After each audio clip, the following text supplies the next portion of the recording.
आप लोगों का हार्दिक स्वागत करता हूं अपने YouTube चैनल पर। आज मैं 17वीं बीपीएससी मेंस परीक्षा को ध्यान में रखते हुए जीएस पेपर 1 के हिस्ट्री सेक्शन पे चर्चा करता हूं। और इतिहास में बेसिकली पूछा जाएगा भारत का इतिहास, और कुछ बिहार का भी रहता है आर्ट एंड कल्चर के साथ ही। तो आज इसी पर बात कर लेते हैं कि आपको इस सेक्शन की तैयारी कैसे करनी है।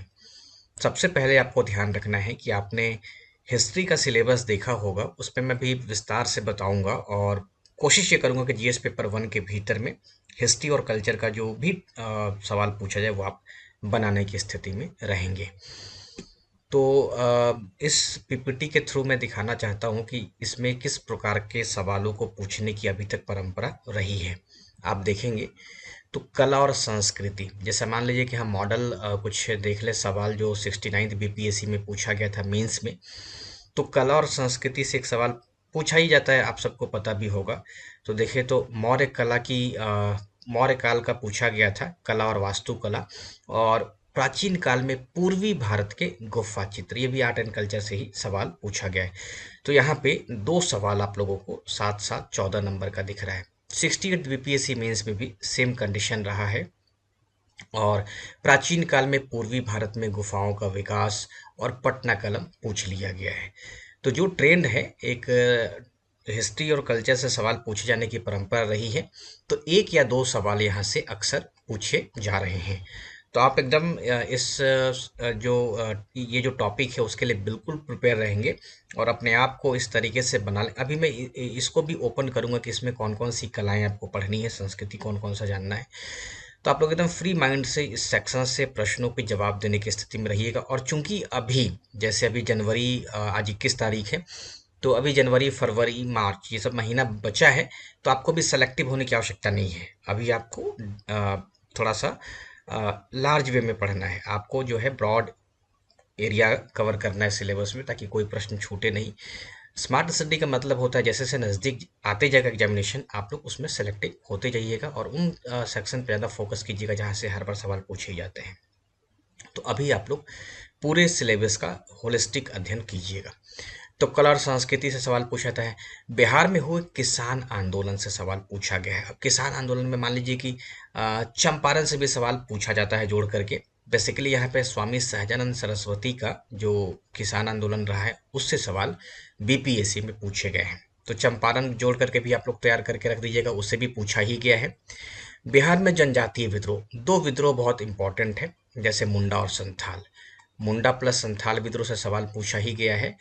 और जैसा मान लीजिए कि अगर दे दे बिहार में या झारखंड जोड़ करके जनजातीय विद्रोह हो, तो आपको थोड़ा थोड़ा सब याद रखना है। जैसे मान लीजिए कि खरवार विद्रोह हो गया, हो विद्रोह हो गया, भूमिज हो गया। तो इन सबको भी थोड़ा थोड़ा 50-50 शब्दों में आपको इसके बारे में जानकारी होनी चाहिए। लेकिन लास्ट मोमेंट में आप फिर सेलेक्टिव होकर के मुंडा और संथाल को पढ़िएगा। आधुनिक भारत और बिहार का इतिहास, ये वाला सेक्शन बहुत इंपॉर्टेंट रहेगा। और अभी इस पे मैं बाद में बात करता हूँ, इसी वीडियो के लास्ट में बात करूंगा।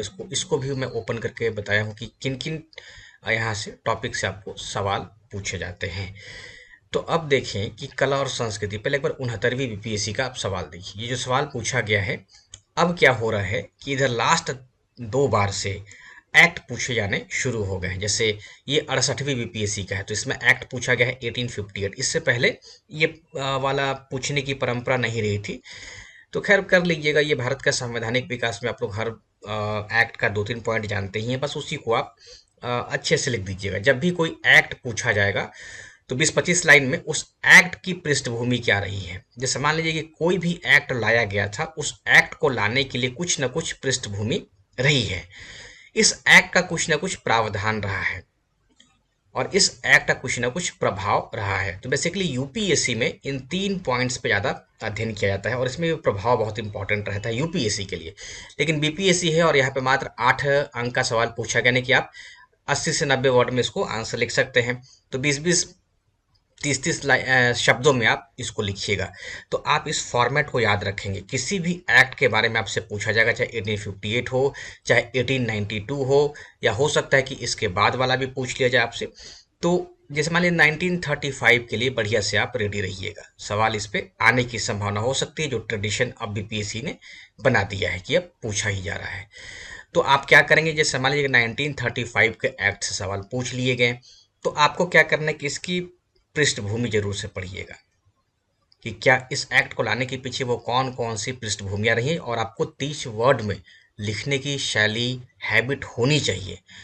इसका प्रावधान प्रावधान ही देखेंगे तो 100 से ज़्यादा शब्द पार कर जाएगा, लेकिन आपको ये स्किल सीखना है कि कैसे उसको 20 से 30 वर्ड में आप लिख डालें, और उसके बाद इसका प्रभाव ये जरूर आप करेंगे। चाहे 19 का एक्ट आप लोगों से पूछ दे, है ना, तो आप इन दोनों को बढ़िया से तैयार कर लीजिएगा। बीपीएससी में इन सब पे आने की अब संभावना बन जा रही है।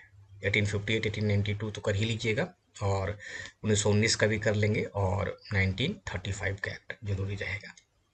अब देखिए यहाँ पे क्या आ गया, तो जनजातीय आंदोलन पूछा गया है। ये 68 बीपीएससी का पेपर है। तो झारखंड अलग होने के बाद भी ऐसा आपको न लगे कि संथाल नहीं पूछा जाएगा, ऐसा आपको न लगे कि मुंडा नहीं पूछा जाएगा, पूछा जा सकता है ना। तो आप इसको इसके लिए तैयार रहिएगा। नील विद्रोह भी पूछ दिया गया है ना। तो आप कम से कम जनजातीय विद्रोह और किसान आंदोलन इन सब पे तैयार करके रखेंगे। कला और संस्कृति पे भी मैं आता हूँ, तो बिहार में जनजातीय विद्रोह को आप जरूर से याद रखेंगे। अभी हम पेपर देख रहे थे।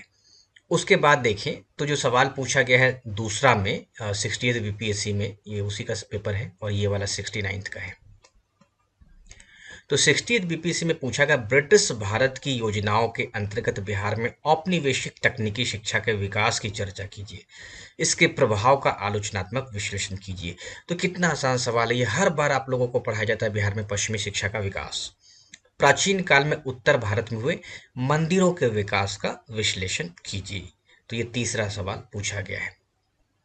उसके बाद भारतीय राष्ट्रीय आंदोलन के उदय के कारण, तो दूसरा में 2 सवाल आप लोगों से आपको दिख रहा है कि अथवा में करके सवाल पूछा गया है, और तीसरा में भी 2 सवाल पूछा गया है अथवा में करके। तो रविंद्रनाथ टैगोर का भी विचार यहाँ पे पूछा गया। उसके बाद खंड 2 आ जाता है। तो यही मैंने आपको बताया है। अब देखिए इसको मैं बारी बारी से ओपन करता हूँ। कला और संस्कृति के संबंध में जो भी सवाल पास्ट में पूछे गए हैं, वो बिहार की कला और चित्रकला पे एक ही बार सवाल पूछा गया है जोड़ करके। उसके बाद सब सेपरेट सेपरेट पूछ दिया गया है। ये ज़्यादा सवाल पूछा गया। जैसे पिछली बार आप देखें 69 बीपीएससी में, तो मौर्य कला पे सवाल पूछ लिया गया है। तो मौर्य कला पे सवाल आ चुका है। अब क्या करना है आपको, अगर मौर्य कला पे सवाल पूछ लिया गया है तो आप इन दोनों पे विशेष फोकस कीजिएगा। इन दोनों को तब तक पढ़िएगा जब तक आप इसको अलग अलग तरीके से लिखने की स्थिति में ना जाए। यानी कि आपको 7 या 8 अंक के लिए अगर प्रश्न पूछा जाएगा तो बिल्कुल 80 से 90 शब्दों में लिखने की हैबिट होनी चाहिए। और बाय द वे अगर 38 नंबर का पूछ दे बाय द वे, तो भी आप लिखने की स्थिति में रहेंगे। तो मुझे लगता है कि 38 नंबर वाले में आपको लिखने में कोई दिक्कत नहीं होगी। जो भी दिक्कत आएगी वो इसी पे आएगी। तो इस पे मैं मॉडल आंसर बताऊंगा आपको कि लगभग 80, 90, 100 शब्दों में कैसे लिखें। तो यहाँ पे पहला पॉइंट आप नोट कर लेंगे कि पाल और पटना पे तैयार करके रखना है। यहाँ से सवाल पूछे जा सकते हैं। मधुबनी पे अभी तक सवाल नहीं पूछा गया है, तो इसको दरअसल सेफ रहने के लिए तैयार करके जाते हैं कि बाय द वे, ये हमेशा मैं आप लोगों को ये 64वीं में भी बताया था कि मधुबनी को आप बस कैसे कार में एक स्टेपनी रख दिया जाता है, चक्का पहिया पीछे लटका दिया जाता है कि बाय द वे अगर पंचर हो जाए तो उसका इस्तेमाल किया जा सकता है। तो सेम ऐसे ही बाय द वे अगर फंसे आ ही गया तो फिर ऑप्शन आपके पास होना चाहिए कि आप इस पर कुछ शब्द लिख सकें। तो 64वीं में बताया नहीं आया, 65वीं में बताया नहीं है, 66वीं में बताया नहीं है, 67वीं में नहीं है, 68वीं में नहीं है, 69वीं में नहीं है, 70वीं में भी उम्मीद कम ही रहेगा जो एनालिसिस है उसके अनुसार। तो थोड़ा बहुत जान लीजिएगा, कोई दिक्कत हानि नहीं करेगा। और जानना भी चाहिए बिहार के बारे में, सबसे अभी तक वर्तमान में इसी का सबसे ज़्यादा प्रचलन भी है। पूर्वी भारत के गुफा चित्रों के बारे में आप भी तैयार कर लीजिएगा।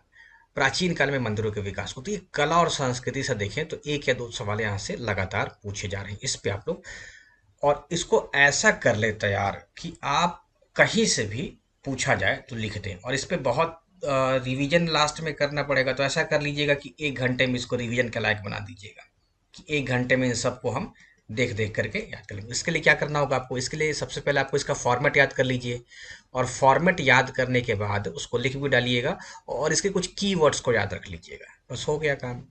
उसके बाद देखें तो बिहार में हुए किसान आंदोलन, तो इसमें 2 याद रखेंगे। एक गांधी जी के चंपारण को जोड़ करके पूछा जा सकता है, और दूसरा सहजानंद सरस्वती का। अब चाहे वो किसान आंदोलन के संदर्भ में पूछे या व्यक्तित्व के नाम के ही भी सवाल दे दे, या उनका व्यक्तित्व परिचय भी दे दे सहजानंद सरस्वती का, तो इन दोनों परिप्रेक्ष्य में आपको आपको इसको ध्यान में रखना है।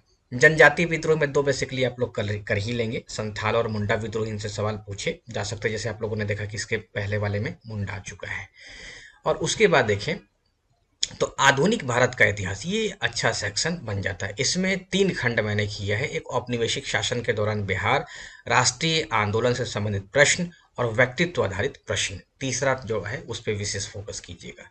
अब देखिए औपनिवेशिक शासन के दौरान बिहार, जैसे आप लोगों ने देखा कि बिहार पर औपनिवेशिक शासन का सामाजिक आर्थिक प्रभाव, इस पर सवाल पूछा जा सकता है। पश्चिमी और तकनीकी वैज्ञानिक शिक्षा का विकास, अभी आप लोगों ने देखा कि सवाल पूछा भी गया है। देखिए इसमें भी 69वें में पूछा गया है कि प्राचीन काल से बिहार शिक्षा और अध्यात्म का केंद्र रहा है, इसकी विस्तृत व्याख्या कीजिए। और यहाँ पे भी आप लोगों ने देखा कि सवाल पूछा गया है कि औपनिवेशिक तकनीकी शिक्षा के विकास की चर्चा कीजिए।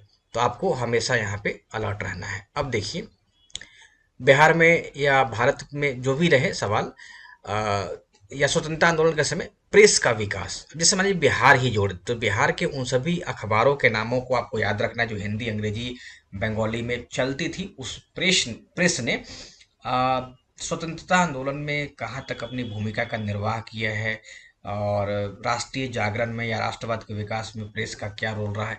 तो प्रेस के विकास को भी आप याद रखिएगा। तो बिहार में कौन कौन सा प्रेस खुला था, इन सब के बारे में जानकारी कर लीजिएगा। लेकिन आप लोगों ने देखा कि 68वीं में भी पूछा गया है, 69वीं में पूछ लिया गया है, तो अब रिपीट कर सकता है तो यही करेगा। अदरवाइज आप लोग इन तीनों पे अच्छे से आप लोग पकड़ बना लीजिएगा, कहीं से भी आंसर ढूंढ लीजिएगा, लिखिएगा। और राष्ट्रीय आंदोलन से तो सबसे ज़्यादा संभावना रहती है इसमें 1857 का विद्रोह ही, जिसमें कुंवर सिंह की भूमिका भी हो जाती है। सवाल यहाँ से पूछा जा सकता है ना। आलोचनात्मक भी कर लेंगे। बंगाल विभाजन और आधुनिक बिहार का उदय से सवाल हो सकता है। Champaran most important. असहयोग आंदोलन बिहार, गांधी जी, इन सब पे सवाल बन सकता है। सविनय अवज्ञा आंदोलन और बिहार, गांधी जी। व्यक्तिगत सत्याग्रह, भारत छोड़ो आंदोलन, आजाद दस्ता, राष्ट्रवाद का विकास, तो इन सब पे आप तैयार रखेंगे। और व्यक्तित्व में देखें तो कुंवर सिंह, बिरसा मुंडा, गांधी, नेहरू, पटेल, टैगोर, राजेंद्र प्रसाद, जयप्रकाश नारायण, राम मनोहर लोहिया, कर्पूरी ठाकुर भी आप याद कर लेंगे, या इस पे आप अपने आंसर को तैयार कर लेंगे।